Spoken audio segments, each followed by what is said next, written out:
La clase de hoy es sobre todo lo que, bueno, hay dos partes, ahora lo han dividido en dos partes, farmacología del dolor. Vamos a ver todo lo que es AINES, glucocorticoides y antihistamínicos. Les han agregado parte antigotosas y antirreumáticos, pero como no han tenido la teoría, cuando la tengan, por fin me la pasan y yo les haré un resumen y un videito que lo subiré después bueno, el grupo de Teams, ¿no? Para que lo puedan ver sobre esos dos temas. Y bueno, el sábado haremos lo que es opioides, ¿no? Y preguntas sobre los tres grupos farmacológicos que vamos a ver hoy. Ok, entonces vamos a empezar, bueno, para analizar, ¿no? Todos los fármacos bueno, que vamos a utilizar cuando hay dolor, hay que saber, pues, qué es el dolor, ¿no? Entonces, el dolor, bueno, básicamente, cuando hay algún tipo de injuria ya en el tejido, vamos a ver que ocurre la inflamación y el dolor parte de terminaciones periféricas. Entonces, esta inflamación va a liberar a mediadores, como cuáles, como la sustancia P, las prostaglandinas, la serotonina y la acetilcolina. Entonces, estos mediadores van a actuar a nivel de un nociceptor, va a generar un estímulo periférico, un nervio periférico, no va a ir por el nervio periférico y va a llegar al asta dorsal de la médula espinal, ¿no? Luego va a ir al tracto, bueno, decusan las fibras, va al tracto espinotalámico, al tálamo y a la corteza. Entonces, algo muy importante es que las fibras nociceptivas del dolor, pues tenemos, vamos a ver como dos grandes diferencias, ¿no? Tenemos por un lado a las A delta, si no me equivoco, sí, fibras A delta, que son principales para lo que es el dolor somático. ¿Por qué? Porque estas fibras son mielínicas. Acordémonos que el impulso nervioso, pues tenemos a las vainas de mielina y estas vainas de mielina generan un impulso rápido, ¿no? Entonces, esto es un dolor agudo, un dolor punzante. Por otro lado, tenemos a las fibras C. Estas son amielínicas, por lo que el dolor pues no va a ser tan rápido, ¿no? Va a ser lento, va a ser quemante, ¿ya? Y bueno, tenemos también a las A beta que inhiben la vía dolorosa, ¿ok? ¿Qué más? Bueno, la primera neurona, el nervio periférico, ¿no? Que ya les dije, fibras A, delta y C. La segunda neurona en el asta posterior, en las láminas de Rexet, porque acá decusan las fibras, ¿no? Y ya. Es importante también saber los tipos de dolor. Entonces, nosotros tenemos de manera grande, ¿no? Esto va a variar de acuerdo a la literatura que vean. No he visto en su teoría, porque me parece que esta parte lo explican en AINES, pero igual sigan al pie de la letra lo que les diga la teoría, ¿ok? Yo había leído, bueno, a mí me enseñaron que el dolor pues se divide en cuatro tipos, pero como les digo, esto puede variar. Tenemos nociceptivo, no nociceptivo, nociplástico y mixto. Cuando hablamos del dolor nociceptivo, se divide a su vez en somático y visceral. Cuando hablamos del somático es un dolor óseo, ¿ya? Que, por ejemplo, si vemos, ¿dónde lo vemos? Una fractura, ya en la fractura de un hueso, ¿no? El visceral es un dolor en el órgano. Por ejemplo, la angina, un dolor opresivo en el pecho, ¿no? También en la apendicitis aguda. El no nociceptivo tenemos neuropático y psicogénico. El neuropático es porque afecta a un nervio periférico, ¿ya? Relacionado a la diabetes, claro que sí, dolor neuropático.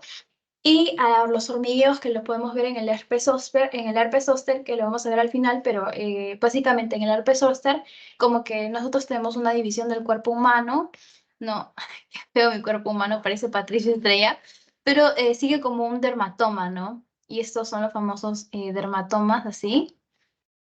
Y eso es como los hormigueos que vamos a ver, y también como un rash que se va a presentar justo en esta zona, ¿ya? Siguiendo ese dermatoma. También puede ser psicogénico, ya factores emocionales, puede ser nociplástico, este es otro tipo, que es un dolor crónico, como por ejemplo la fibromialgia, y un dolor mixto, o sea, puede ser nociceptivo y neuropático, ¿ya? Como el dolor neoplástico, este es un dolor muy fuerte. Ok, entonces, ¿cuál es el proceso, pues, del dolor? Tenemos, primero se va a producir, como les dije, una transducción, una señal eléctrica, transducción, señal eléctrica, y la transmisión, ¿no? La transmisión, acá la transducción, señal eléctrica, luego la transmisión que transmite pues la señal de la médula espinal al tálamo y a la corteza.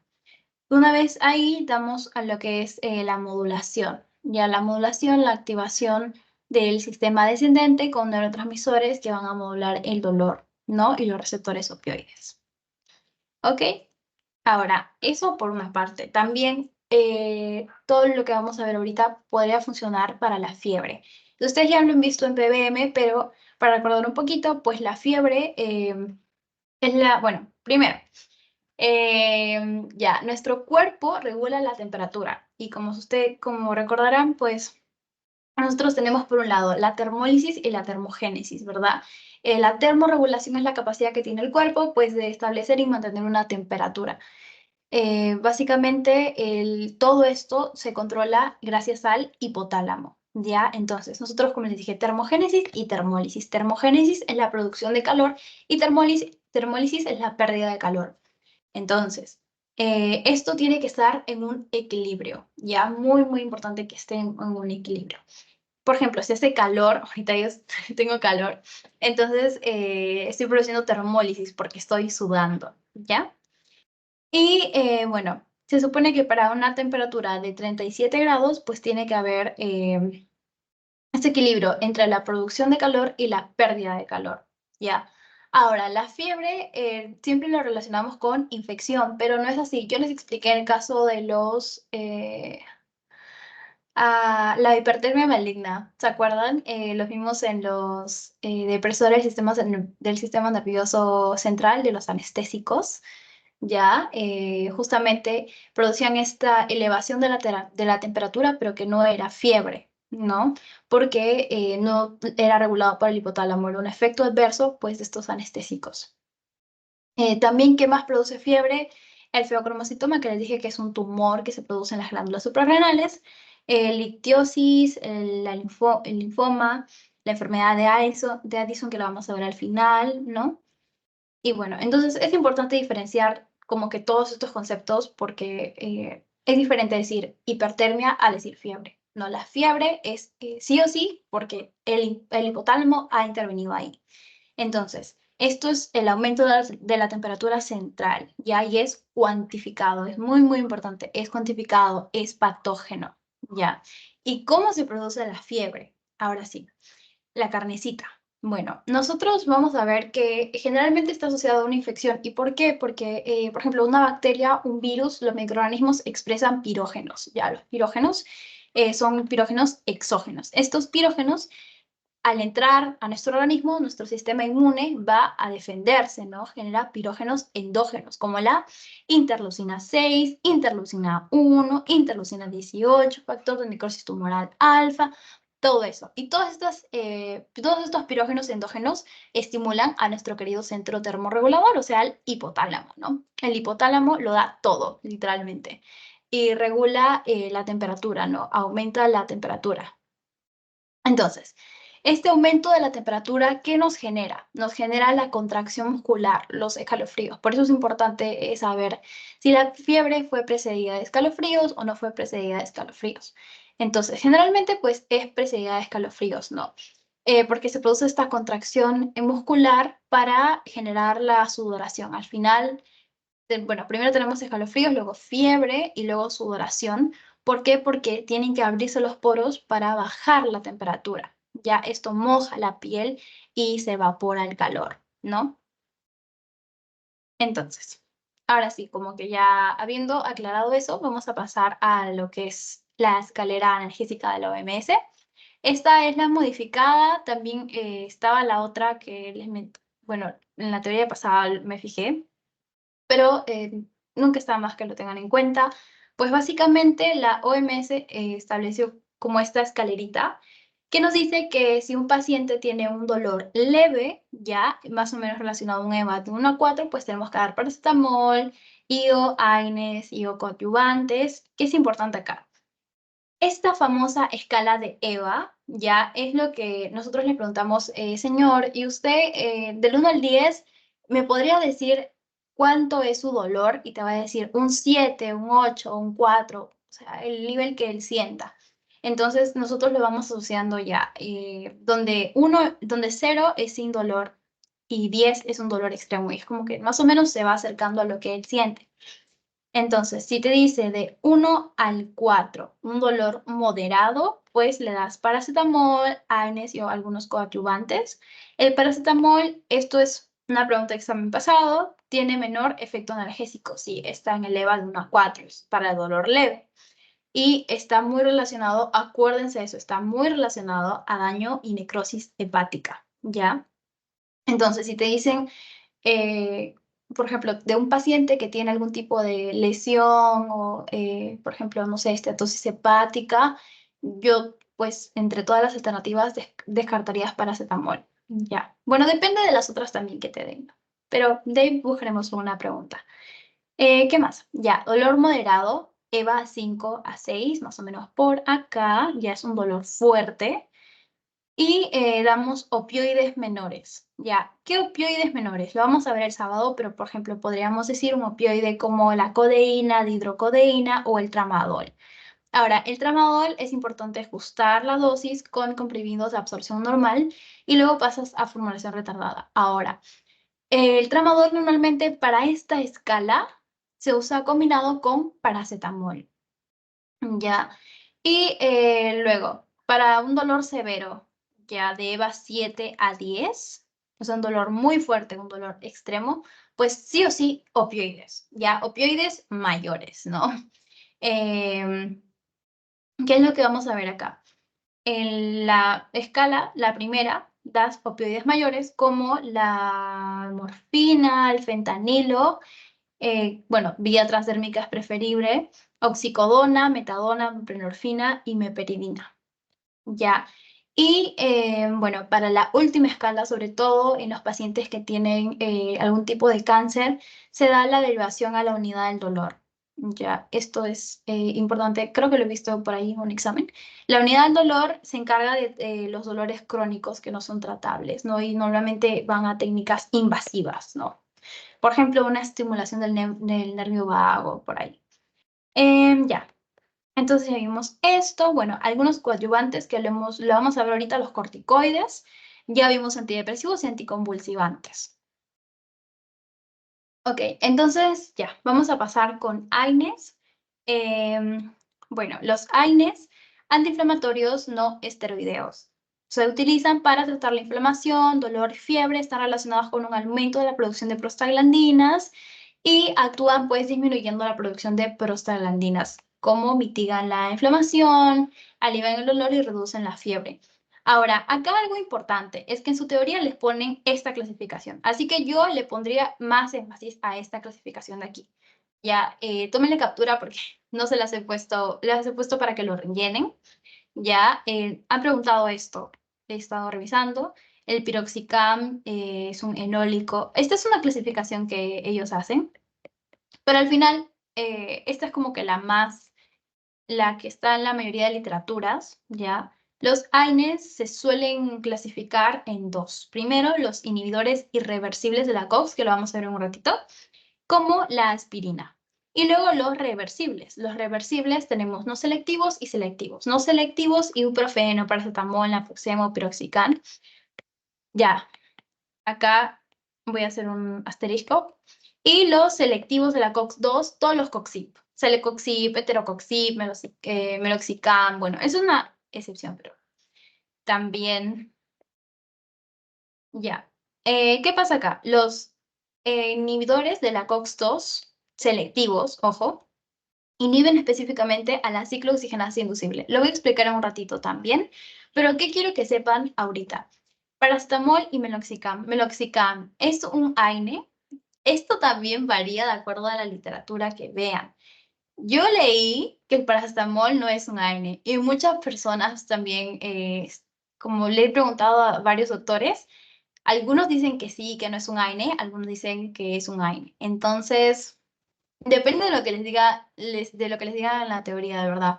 Pero yo también, según el Katsu, el paracetamol es un AINE. Ya, pero en la teoría no me acuerdo qué doctor en seminario una vez me dijo que el paracetamol era un AINE. Entonces, ojito con eso, ¿ya? También lo mismo para el meloxicam. ¿Qué más? Ya, bueno, esta clasificación. Y ya, lo importante, la carnecita. ¿Qué es la inflamación? Porque estamos hablando de los inhibidores de la COX-2 que reducen las prostaglandinas y todo eso, pero ¿qué son las prostaglandinas, Cindy? No entendí. Bueno, primero hay que ver qué es lo que se produce en la inflamación. En la inflamación es la respuesta de un organismo a un estímulo perjudicial. Nosotros tenemos nuestras queridas células del sistema inmune, ya varias, ¿no? Entonces, estas células utilizan a nuestra querida enzima fosfolipasa A2, que está que la toman bueno, la utilizan para tomar los fosfolípidos de la membrana y fabrican el ácido araquidónico. El ácido araquidónico es el sustrato, ya es el sustrato para la enzima ciclooxigenasa. La ciclooxigenasa tenemos dos tipos, ciclooxigenasa 1, ciclooxigenasa 2. Como les dije, la ciclooxigenasa 1 es la enzima constitutiva y la 2 es la inducible, acuérdense. La ciclooxigenasa 2 es la enzima inducible. ¿Por qué? Porque debe activarse, debe inducirse. ¿Y cómo se hace esto? Por las células inmunitarias y células endoteliales vasculares en la inflamación. Ahora, la COX-1 es constitutiva, es decir, siempre está activa, ¿no? Y COX-1 y COX-2 producen prostaglandina y prostaglandina 2 y prostaciclina. Ahora también les pueden decir prostaglandina F2, hay un montón, ¿ya? Pero yo me he querido centrar en estas. Ya, ¿qué es lo que hace la prostaglandina E2? También esto va a variar de acuerdo a la literatura que vean. Pero la prostaglandina 2, en lo que coincide la mayoría es que producen contracciones uterinas, ¿ya? Disminuyen la secreción de ácido, importante, aumentan la producción de moco protector en el estómago, causan vasodilatación y, bueno, ambas, ¿no? Tanto prostaglandina 2 como prostaciclina causan vasodilatación, atraen a células inmunitarias, actúan sobre neuronas que detectan el dolor, los nociceptores, y las hacen más sensibles a los estímulos al reducir su umbral de activación. Ya, aparte, las dos estimulan al hipotálamo, lo que provoca la fiebre, ¿no? Eso ya lo hemos visto. Entonces, en la inflamación, dolor o fiebre, los AINES pueden utilizarse para inhibir nuestra querida ciclooxigenasa, pum, pum, y así disminuir pues la producción de estas prostaglandinas, ¿no? Ya. Entonces, vamos a clasificarlos según la selectividad. Tenemos lo siguiente. Cuando hay más selectividad por COX-1 es más gastrolesivo. Por ejemplo, la aspirina. Más selectividad por COX-2 es cardiolesivo. Ahora, los COX-2 selectivos, los inhibidores de la COX-2 selectivos que les dije, los COXIB, ¿no? Estos tienen un detallito importante, es que son gastroprotectores, entre comillas, porque no causan daño a la mucosa gástrica, ¿no? Son los que menos daño causan a la mucosa gástrica. ¿Quiénes causan más daño a la mucosa gástrica? Ketorolaco, piroxicam, meloxicam. Estos tres. Ahora, todo lo que es cardiovascular, como les dije, los que tienen más selectividad por COX-2 son los más cardiolesivos, ¿ya? Entonces tenemos naproxeno, ibuprofeno, el celecoxib, ¿no? Y bueno, el diclofenaco también.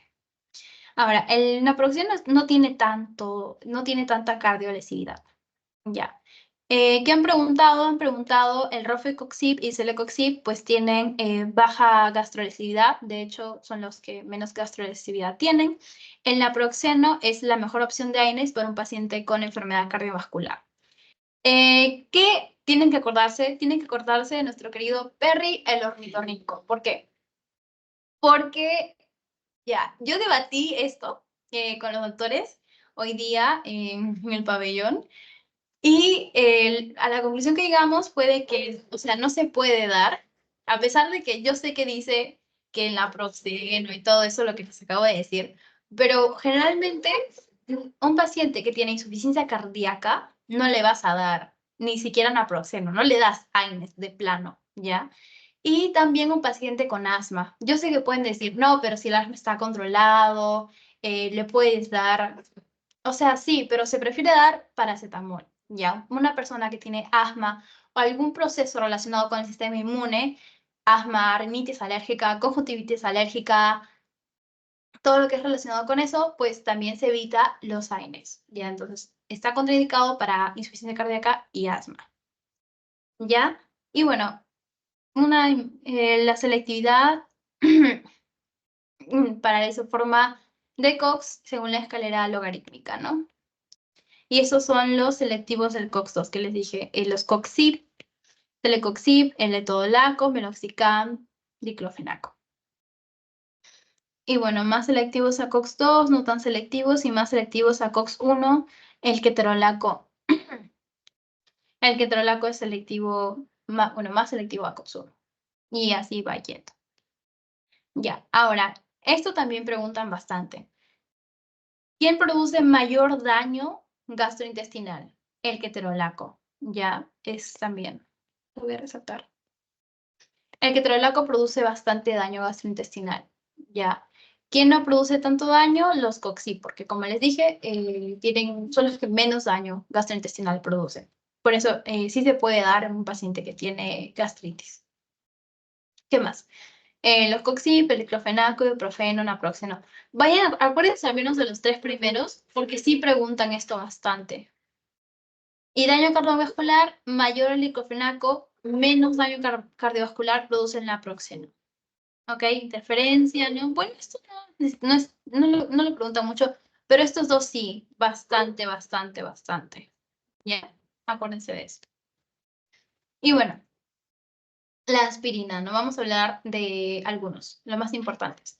La aspirina, bueno, su absorción ocurre en el ilio.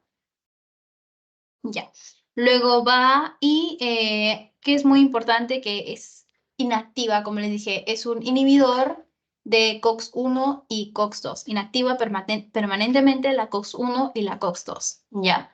Es más potente para COX-1 que COX-2. En COX-1, sobre todo en las plaquetas. Ya. Es más sensible que la del endotelio y se usa como antiplaquetario.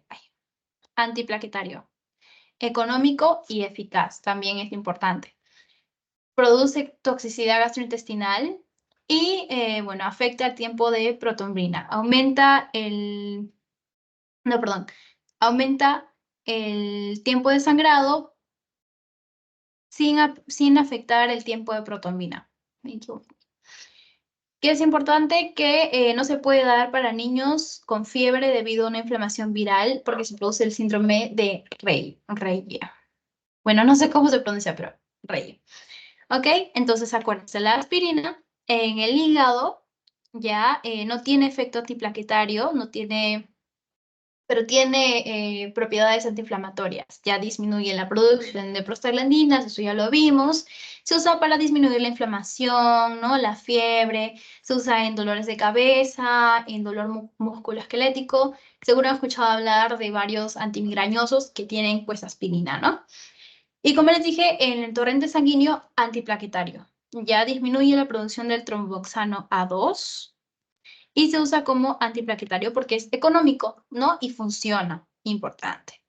¿Por qué? Porque como se une y bloquea irreversiblemente a la COX-1 sobre todo, ¿esto qué va a hacer? Que nuestra querida plaqueta pues ya no pueda sintetizar más COX-1. Entonces esto es un puntazo. ¿Para qué más se usa la aspirina? Pues se usa para tratamiento de corto plazo de un dolor crónico como la osteoartritis. Ya, en su teoría les ponen sobre antigotosos y antirreumáticos, pero para la artritis reumatoide ya no se usa la aspirina como tratamiento a largo plazo, ¿no? Es más como a corto plazo. También para la anquilositis espondilolizante, no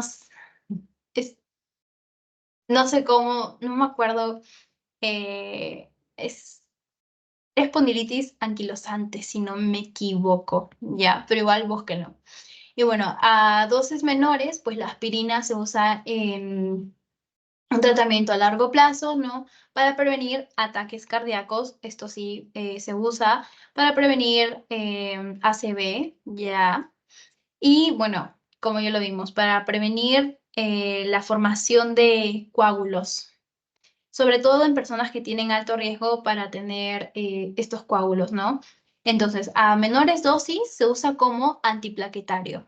A dosis intermedias, pues se usa como antipirético y analgésico. puede usarse como antimigrañoso, pero a dosis altas es netamente antiinflamatorio, ¿ya? Ok. Otro es, bueno, los otros son el diclofenaco y el ibuprofeno. El diclofenaco, pues ampliamente usado, lo hemos escuchado todos en algún momento, o lo hemos usado quizá. Es un analgésico antiinflamatorio, antipirético, se usa en dolor moderado, ¿no? Y tiene selectividad para COX-2, más o menos como los COX-IB, ¿no? Indicación, artritis reumatoide también, pero acuérdense, artritis reumatoide, cuando les digan de algún tipo de AINE, es sobre todo a corto plazo. Los AINE son tratamiento a corto plazo en la artritis reumatoide, ¿ya? No a largo plazo.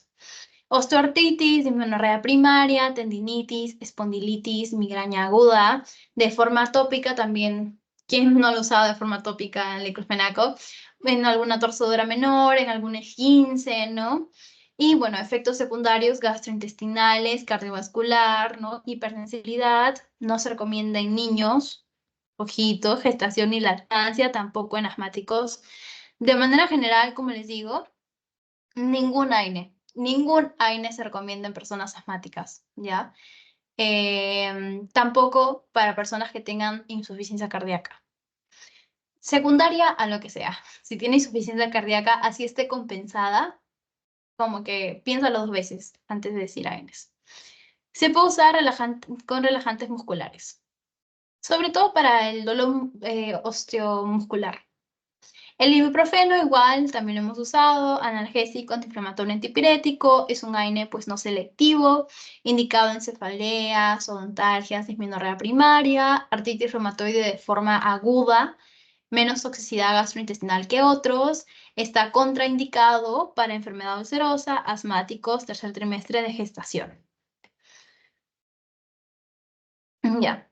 El paracetamol. Todos hemos oído hablar del paracetamol. Como les dije, depende de la literatura que veas si es que es AINE o no es AINE. Yo estaba viendo y no es considerado un AINE. Ya en el Catson dice que no. Yo le creo.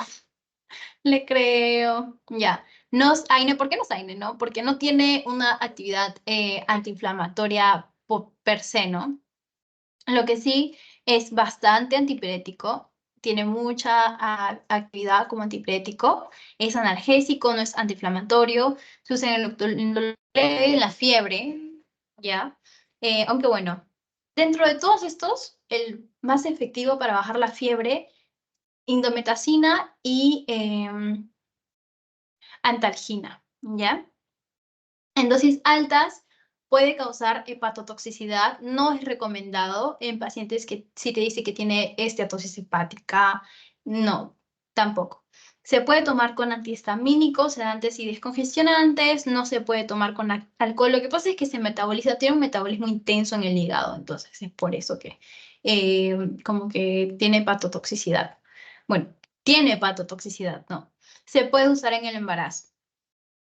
Puede ser por vía oral, rectal, intravenosa, para la fiebre sobre todo, para un dolor moderado, como lo vimos en EVA 1 a 4. Se puede dar con otros medicamentos y se usa para el tratamiento del dolor severo después de alguna operación. Ahora, es el fármaco preferido en el tratamiento de fiebre y dolor en pacientes que tengan algún tipo de desorden.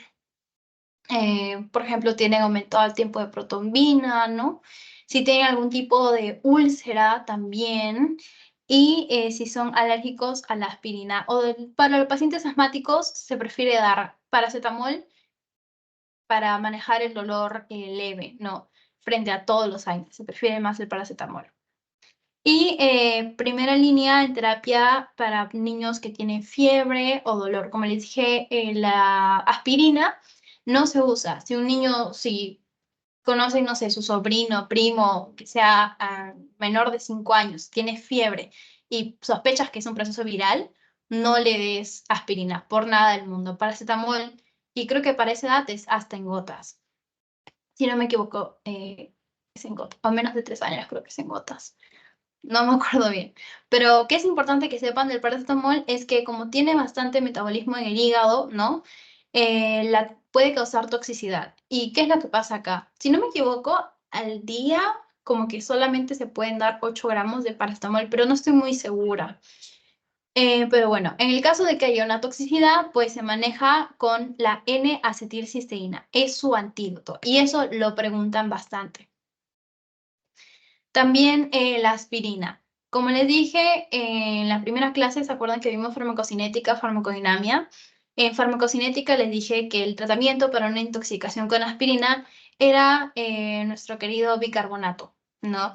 También se puede hacer, se puede dar carbón activado, ¿ya? Intercalado con leche de magnesia, bueno, como les dije, la alcalización de la orina con bicarbonato de sodio.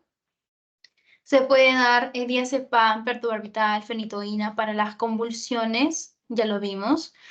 Y bueno, realizar exámenes de laboratorio. Como los vimos, el objetivo es hacer el atrapamiento en la orina, ¿no? Al dar el bicarbonato de sodio, que es económico. Ya. Entonces vamos a los inhibidores selectivos de la COX-2. Tenemos, como les dije, a los COXIP, ya sobre todo. Los COXIP no tienen tanto efecto antiplaquetario, ¿no? Pero se pueden dar combinados con la aspirina. Inhiben de manera reversible, perdón, a la COX-2 y se usan para tratar la inflamación, el dolor, ¿no? Vía oral, antiinflamatorio, analgésico, antipirético para la dismenorrea primaria, artritis reumatoide de forma aguda, artritis idiopática juvenil, ¿no? Pero está igual, contraindicado en cardiópatas o asmáticos. Ya, ahora, el metamizol, como les dije, depende de la literatura que vean, ya. De manera general, pues no es un AN, es derivado de la aminopirina, es un compuesto hidrofílico, administración oral, no todo su biodisponibilidad, farmacocinética y bueno, su farmacodinamia, como les dije, inhibe la ciclooxigenasa, sí, es antiinflamatorio, analgésico y antipirético, de manera periférica reduce la sensibilidad de los nociceptores y activa la vía del óxido nítrico GMP cíclico. Ya actúa también sobre la sustancia gris periacueductal, ¿no? Inhibiendo las vías del dolor que ya las hemos visto.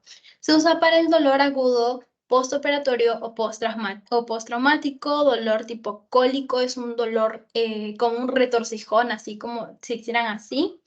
El dolor de origen tumoral y una fiebre alta que no responde a otros antitérmicos. Generalmente fiebre alta, si es una persona que no tiene comorbilidad, si no tiene asma, no tiene algún tipo de insuficiencia cardíaca, si no tiene úlcera, le das una antalgina o una indometacina. Antalgina, lo que más se usa. Y si no le baja la fiebre, paracetamol. Si no le baja la fiebre, ya le das nuestro querido metamizol. Entonces, antialgésicos, pero insignificante, antiinflamatorio, casi nada, el paracetamol, ya. Analgésicos y antiinflamatorios moderados, ibuprofeno, mefenámico. Voy a morir de la garganta. Ya, analgésicos y antiinflamatorios potentes, como le dije, la indometacina. Es la de mayor efecto antiinflamatorio en este grupo. El metamizol también, ¿ya? Que también preguntan bastante esta tablita de acá. La interacción, si tú das, por ejemplo, un AINE con el clopidogrel, que es un antiplaquetario, si no me equivoco, bueno, aumenta el riesgo de hemorragia, ¿ya? Y si lo das con un YECA, es un antihipertensivo, inhibidor de enzima convertidora de angiotensina, pues das más riesgo al paciente de tener insuficiencia renal e hipercalcemia. ¿No? También actúa, tiene interacciones con otros anticoagulantes, ¿no? Por lo que aumenta el efecto anticoagulante, con los antidiabéticos, ¿ya? Disminuye el metabolismo de las sulfonilureas, que son antidiabéticos, bueno, sí, antidiabéticos que tienen como mecanismo de acción bloquear los canales de potasio. Con los diuréticos también aumentan el riesgo de nefrotoxicidad, disminuyen su efecto diurético. Con los demás antihipertensivos son antagonistas del efecto antihipertensivo, ¿no? Con la digoxina también aumenta la concentración plasmática, por lo que tiene riesgo de toxicidad. Y si es, la digoxina es un ionotrópico positivo, o sea, aumenta la fuerza de contracción del corazón. Se usaba antes para el tratamiento de insuficiencia cardíaca, ahora se usan, a pesar de que los YECA son los como antihipertensivos, la roca, o sea, lo más importante, también se usan para el tratamiento de insuficiencia cardíaca, ¿ya? Sobre todo cuando está descompensada, son la piedra angular del tratamiento de insuficiencia cardíaca, también de la hipertensión. La digoxina ya no se usa mucho, se usa en insuficiencia cardíaca, pero que esté compensada, ¿ya? Los aminoglucósidos son antibióticos, aumenta su concentración plasmática y también puede llevar efectos tóxicos. Las quinolonas igual, ¿no? Aumentan el riesgo de convulsiones. Entonces, es importante que lean esta tablita y que vayan familiarizándose porque les puede venir alguna pregunta de esto. Entonces, ya terminamos la primera parte. ¿Tienen alguna pregunta? Si todo está bien, me dejan su like. Si tienen alguna pregunta, pueden escribirme por el chat.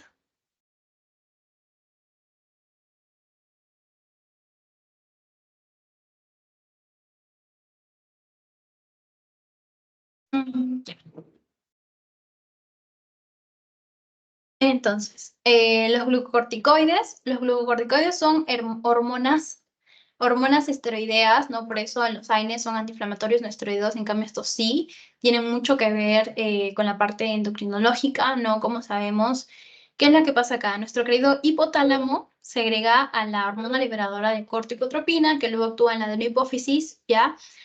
O la glándula pituitaria, y genera, pues, a la adrenocorticotropina. La adrenocorticotropina, la CTH, va a nuestra querida glándula suprarrenal y estimula el crecimiento de la corteza adrenal, ¿no?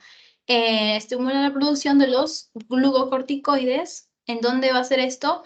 En la capa fascicular, sobre todo el cortisol. También en los mineralocorticoides, en la aldosterona, en la capa glomerular y andrógenos suprarrenales, o esteroides sexuales en la capa reticular. Entonces, estos glucocorticoides son muy importantes porque al ser lipofílicos, yo les dije hidrofílicos o hidrofóbicos. Hidrofóbicos, sí, los hidrofóbicos, como las colas, dije, la cabecita, la cola de nuestro querido fosfolípido que está en la membrana. No sé por qué le hice dos colas. Ya, acá tenemos dos fosfolípidos. Y les dije, las colas son hidrofóbicas. Entonces, si los fármacos son hidrofóbicos, sobre todo los esteroideos, pues van a poder penetrar la membrana más fácilmente, ¿no? Y si penetran la membrana fácilmente, pueden llegar hasta el núcleo. Entonces, los glucocorticoides van a ir al núcleo y van a poder modificar las funciones y los efectos metabólicos. Ok, entonces, como les dije, el glucocorticoides a la cabeza, el cortisol. El cortisol es la famosa hormona del estrés y regula, pues, la respuesta inmune y el metabolismo celular, ¿no? Porque, como vimos, actúa directamente en un receptor dentro de la célula, ¿no? No necesita unirse a ningún receptor afuera, va de frente a la célula. Promueve el efecto antiinflamatorio y, bueno, actúa a nivel de las prostaglandinas, leucotrienos e interleucina 2. Bastantes efectos. Entonces, ya. ¿Qué es lo que hace? Bueno, en el tejido adiposo ya genera la lipólisis, o sea, convierte grasas, ¿no? A ácidos grasos libres. Sí, ácidos grasos libres. También genera la proteólisis, la conversión de proteínas en aminoácidos. Estos dos se unen y vamos a ver la gluconeogénesis, que es cuando nuestros queridos hepatocitos producen glucosa a partir de fuentes que no son carbohidratos, ¿no? Proteínas, aminoácidos. Aminoácidos, ácidos grasos. También algo muy importante es que tiene la propiedad diabetogénica. Bueno, lo que pasa acá es que va a aumentar la resistencia a la insulina. Entonces, ustedes saben que la insulina es como esa, básicamente va a abrirle la puerta, ¿no? A la glucosa para que entre a la célula. Entonces, si hay más resistencia a la insulina, pues la glucosa no va a poder entrar a la célula, va a haber más glucosa en el torrente sanguíneo y esto genera, pues, este efecto, ¿no? Que podría llevar a la diabetes. Porque al final, si hay mucha glucosa en el torrente sanguíneo, va a generar la glicación de las proteínas, ¿ya? Y esto es peligroso. ¿Qué más? Bueno, el cortisol o el estrés, ¿no? Puede llevarnos, como les dije, a la resistencia a la insulina, aumento de grasa abdominal, retención de líquidos, a las alergias, enfermedades inmunológicas, osteoporosis. Esto es muy importante porque es un efecto adverso muy común de los corticoides. Por eso no se dan ni en niños ni en personas mayores, porque puede generar osteoporosis, disminuye las defensas, eso también es importante, disminuye las defensas, disminuye la masa muscular, ¿ya? Y bueno, en general, pues todos, la falta de sueño, el exceso de actividad física o laboral, los estudiantes de medicina, no, mentira. Todo esto puede activarnos el cortisol, ¿no? Yo ahorita estoy full cortisol, la verdad. Ya. Entonces, ¿cuál es el mecanismo de acción de los glucocorticoides? Es igual que el cortisol endógeno. Ay, un rato. Entonces, los glucocorticoides actúan igual que el cortisol endógeno, no tienen los mismos efectos de la gluconeogénesis, ¿no? Generar glucosa a partir de fuentes que no son carbohidratos, porque normalmente, como sabemos, la glucosa se genera a partir de carbohidratos. También disminuye a los basófilos, eosinófilos, monocitos y linfocitos, entonces genera como una especie de inmunodepresión y aumenta a los neutrófilos en la sangre, lo que genera la demarginación. ¿Qué más? Bueno, los corticosteroides, pues, ¿qué es lo que vamos a ver? A dosis menores se usan para antiinflamatorios, ¿no? A dosis mayores puede llevar a inmunosupresión, sí, muy importante. Oculares de forma tópica para la queratitis, para la conjuntivitis alérgica, se usan bastante. Para sistémica, para la uveitis, la inflamación de la uvea, ¿no? En el ojo, coroiditis, la inflamación de la córnea, neuritis, de manera neurológica, pero un trauma medular, para el edema cerebral. Bueno, para el edema cerebral generalmente damos un diurético, pero también se puede dar un glucocorticoide, un corticoide. Ya, sobre todo el manitol. Para trasplantes, sí, para la profilaxis y el tratamiento, ¿no? En cardíacas, mm, se puede dar en shock, ¿ya? Igual generalmente damos algún tipo de beta bloqueador, ¿no? ¿Qué más? Cutáneas, dermatitis. En renales se puede dar para síndrome nefrótico, para alergias, bastante. En reumáticas, también los glucocorticoides se usan como tratamiento, sí, de la artritis reumatoide, pero es aguda, ¿ya?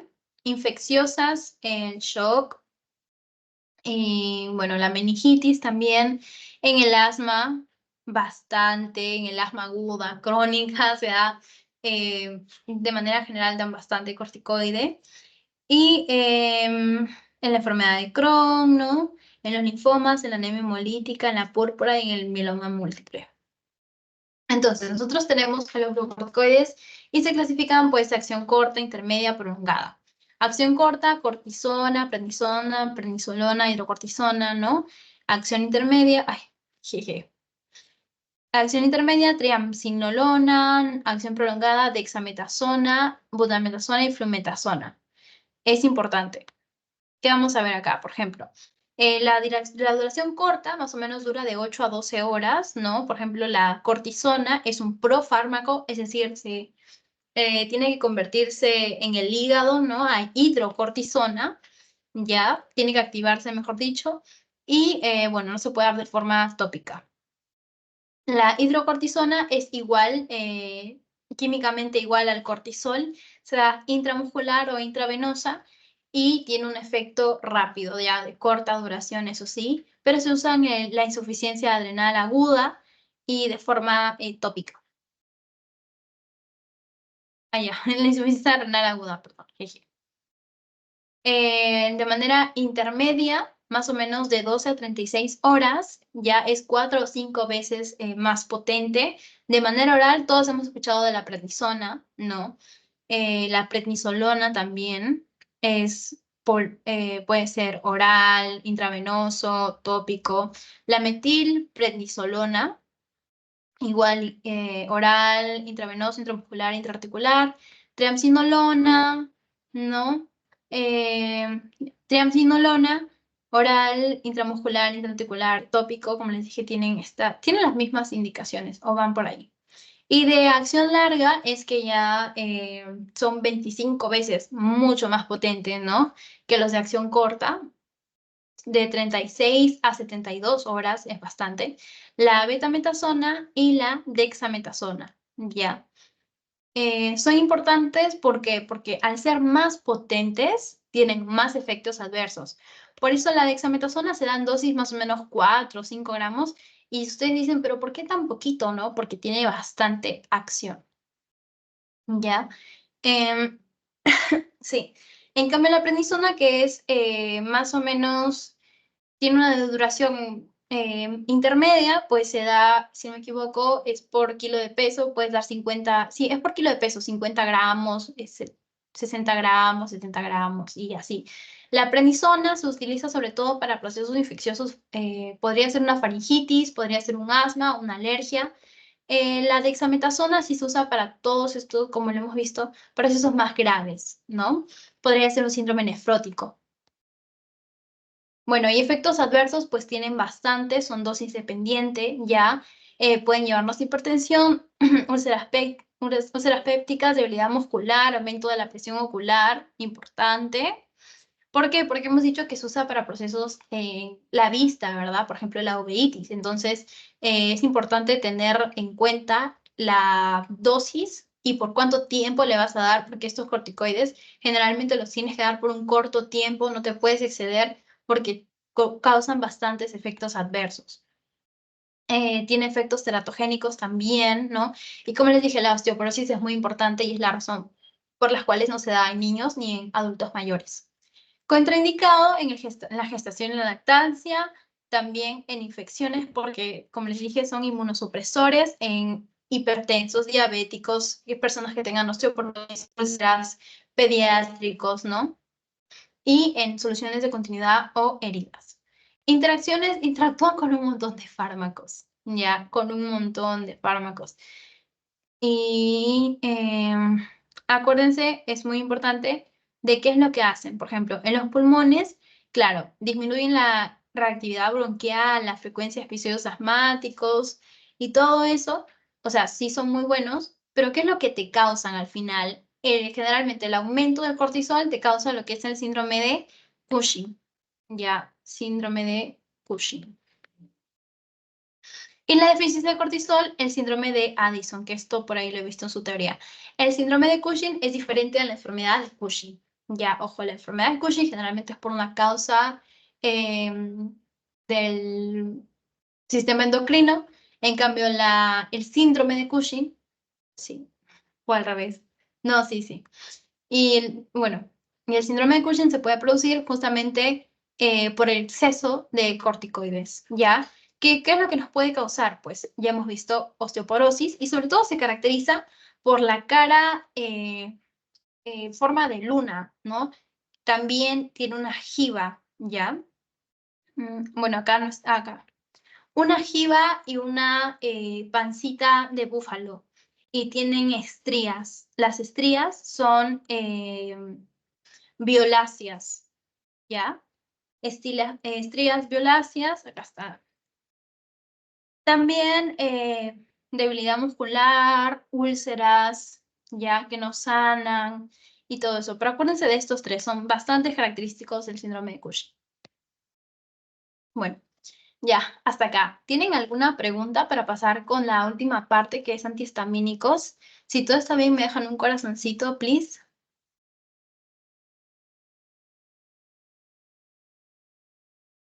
Chicos, no se duerman, por favor, ya falta poco, se los prometo. Ya, gracias. Ya. Entonces, antihistamínicos. Antihistamínicos, la histamina se forma a partir de la histidina. Acá tenemos a nuestra querida histidina, precursor, que por la histidina descarboxilasa pues se transforma en la histamina. La histamina sale por exocitosis de nuestra neurona, ¿no? Interacciona con nuestros queridos receptores, H1, H2, H3, hasta hay H4, ¿no? Bueno, acá no lo veo, pero hay H4. En el sistema nervioso, en varias partes del cuerpo, ¿ya? Y estos receptores de histamina, la histamina es un neurotransmisor, ¿ok? Bueno, es un neurotransmisor, tiene un montón de funciones. Es un neurotransmisor, también es un mediador en el estómago, que es lo que genera, aumenta la actividad de las glándulas exocrinas, ya porque actúa en los receptores H2 en las células enterocromafines, regula, bueno, mejor dicho, aumenta la secreción de ácido gástrico, por lo que es proulcerogénico. Eso estaba en su PPT, así que resáltenlo, muy importante. También bueno, tiene parte en el sistema inmune. ¿Por qué? Porque los basófilos y mastocitos los liberan ya cuando hay una degranulación y por eso participan en la vasodilatación y en la inflamación local. ¿Y qué es lo que sucede, no? Más o menos esto es lo que ponían en su PPT. Cuando, por ejemplo, una persona, ahorita hay personas que son alérgicas a la humedad. Entonces, ¿qué pasa? Hay humedad, ¿no? Si hay humedad, entra fosas nasales, llega al torrente sanguíneo y nuestra querida célula B va a activarse. Al activarse va a expresar al anticuerpo inmunoglobulina E. Ya, entonces, ¿qué es lo que pasa? Va a generar, lo va a primar, ¿sí? Se prima nuestro querido mastocito y se libera la histamina. Ya, mastocito o basófilo, cualquiera de los dos. Entonces, ¿y qué genera la histamina? La histamina, pues genera, como les dije, puede actuar como neurotransmisor en los núcleos mamilares, el túbulo mamilar y en el hipotálamo. También, no solamente actúa como neurotransmisor, les dije que actúa en el estómago, ¿no? Y puede generar la supresión del apetito. También está implicado en el ciclo sueño-vigilia, ya está relacionado con esta sensación de alerta. Puede generar dolor, picazón. Muy importante que genera broncoconstricción. Está muy, muy, muy presente en el asma alérgica.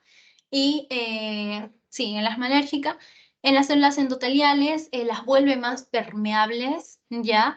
Está también en el edema, ¿no? Que es la acumulación de líquido en el tercer espacio, en el enrojecimiento, ¿no? Entonces, cuando hablamos de antihistamínicos, van a bloquear a los receptores de histamina. Entonces, ¿a qué receptores de histamina? Si bloqueamos H1 solamente, es el que está relacionado más con los procesos alérgicos, asmáticos. Entonces, en este caso, pues estaríamos hablando de, para tratar algún tipo de reacción alérgica. Si hablamos que bloquea los receptores de histamina tipo 2, estamos hablando de que son antiulcerosos, ¿ya? Porque también, como les dije, aumenta la secreción gástrica, ¿no? Entonces, son antiulcerosos y es importante que les acuerden la ranitidina. Muy, muy, muy famoso y muy, muy, muy usado. Ahora ya no es muy usado, generalmente se usan los inhibidores de la bomba de protones, como el esomeprazol, pero en su época era muy usado. Y hasta ahora se sigue utilizando, ya no tanto.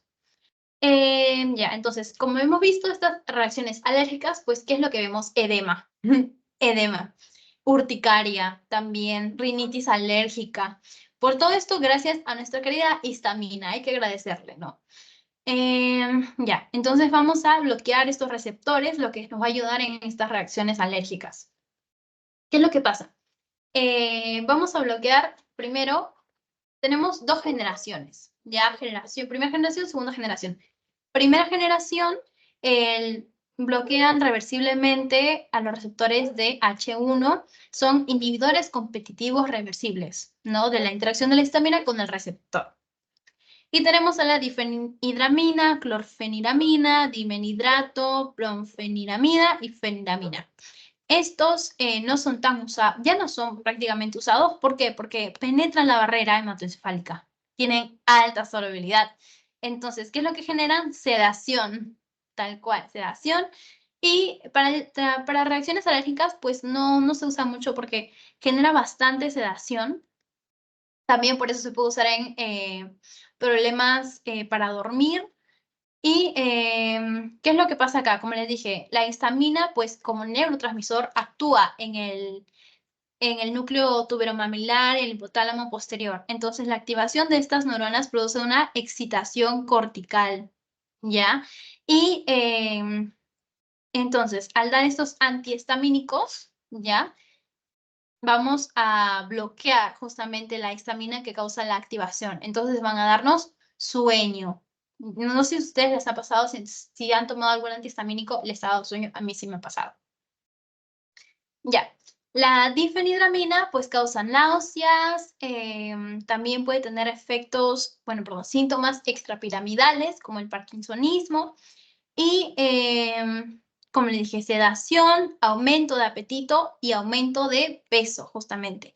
Tiene efectos anti-alfa adrenérgicos. Hemos visto la hipotensión ortostática, que quiere decir que nuestro paciente está sentado, tiene una presión, y cuando se pare, pues esa presión va a disminuir, va a tener un síncope, una pérdida transitoria de la conciencia. También tiene efectos antimuscarínicos o como la atropina, acordémonos de esta mnemotecnia, rojo como el tomate, seco como huesos, ciego como topo y loco como sombrerero. ¿Por qué? Porque antimuscarínicos, ¿no? El sistema parasimpático, perdón, que es lo que daba midriasis. Entonces, si vamos a bloquear esto, ¿qué vamos a hacer? Miosis, ¿no? La pupila contraída. Perdón, al revés. Tengo sueño, perdón, chicos. El sistema parasimpático nos daba la miosis, ya la pupila contraída. Si bloqueamos esto, vamos a tener midriasis. La pupila va a estar dilatada. dilatada. Entonces vamos a ver una pupila dilatada, xerostomía, ya, acuérdense, el sistema nervioso parasimpático es el que se encargaba de, bueno, mediante los nervios perigenerales, generaba el aumento de las glándulas, la sudoración, ¿no? Bueno, eso era simpático. Aumento de las lágrimas, ¿no? La salivación, ¿ya? Y si bloqueamos esto, pues vamos a tener una xerostomía, una boca seca. Seco como hueso, visión borrosa también, ¿ya? Loco como sombrerero. ¿Qué más? Ya, de segunda generación, vamos a ver que estos bloquean en forma competitiva y reversible los receptores de histamina, ¿no? Periféricos. Tenemos a la fexofenadina, desloratadina, loratadina y cetiricina. ¿Ok? Seguramente en algún momento han tomado alguno de estos. Estos no tienen tanta solubilidad, no penetran tanto la barrera hematoencefálica como los de primera generación, pero igual generan sueño, ¿ah? Igual, a pesar de que diga que no, sí generan sueño. También se usan para las reacciones alérgicas y, bueno, sus efectos son, los antimuscarínicos son menos severos. Se prefieren mucho más. Tienen unión a proteínas plasmáticas elevadas, una vida media prolongada, ¿no? Se metabolizan en el hígado y tienen una excreción renal. Interacciones. Potencian al alcohol, los sedantes, a los neurodepresores, a los antidepresivos tricíclicos, fenotiacidas, los antagonizan, los anticonvulsivantes que ya lo hemos visto, los potencian, ¿ya? Y, bueno, también interactúan con los inhibidores del CYP, como los macrólidos, perdón, que son antibióticos y antimicóticos. Para los honguitos, potencian el efecto de los fármacos anticolinérgicos, disminuyen el efecto de los anticoagulantes orales, disminuyen el efecto de los beta bloqueadores y de los corticoides. Esto también es importante porque normalmente en un paciente con asma o alergia se le da corticoides y antihistamínicos, ¿no? Anestésicos hidrocarbonados aumentan, bueno, ya lo hemos visto, inhalados, aumentan el riesgo de arritmias. Y los inhibidores de la monoaminoxidasa, que los vimos en la clase, bueno, hace 2 semanas, los antagonizan. ¿Ya? Entonces, hasta aquí. ¿Tienen alguna pregunta? Si todo está bien, déjenme su like, porfi. Un like, un corazoncito. Dime, Susana.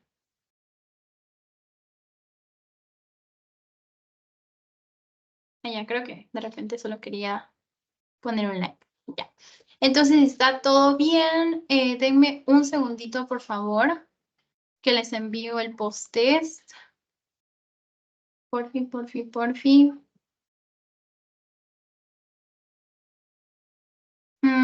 Ya.